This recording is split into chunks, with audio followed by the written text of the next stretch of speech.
Isang babae patay sa Commonwealth Avenue, Quezon City habang 5 ang sugatan matapos tumalon sa sinasakyan jeep na hinold up. Si Vel Custodio sa sentro ng balita. Ano yan, nahulog sa jeep? Nahulog, tumalon boss, tumalon.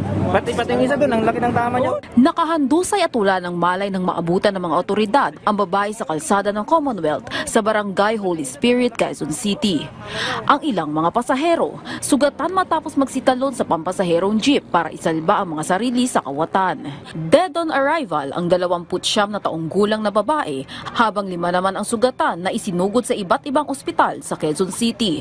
Ayon sa driver ng jeep, babiyahe siya sa Cubao galing Fairview nang parahin siya ng suspect sa bahagi ng Don Fabian bandang alas 10 kagabi. Pero pagdating sa bahagi ng Barangay Holy Spirit, dito na nagdeklara ng hold up ang suspect.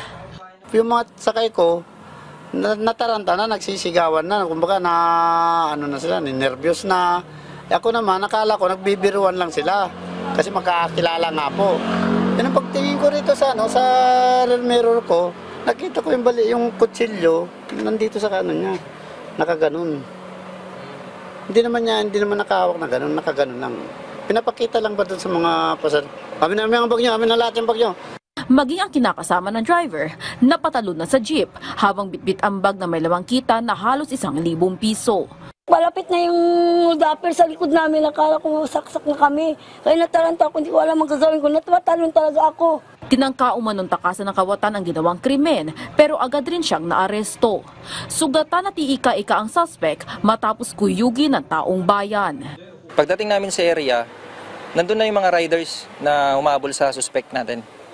Kami naman, dumating kami doon, inawat na lang namin sila kasi may sakitan nang nangyayari. So, inawat namin yung mga sibilyan, nilagay namin sa mobile yung suspect para hindi na masaktan. Nabawi sa suspect ang kutsilyo na kanyang ginamit sa krimen at ang bag ng isang biktima.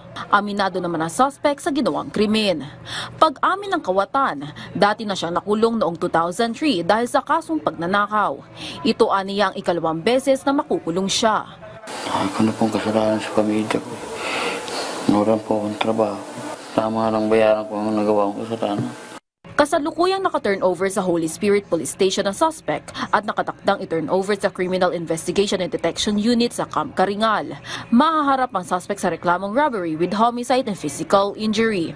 Vel Custodio para sa Pambansang TV sa Bagong Pilipinas.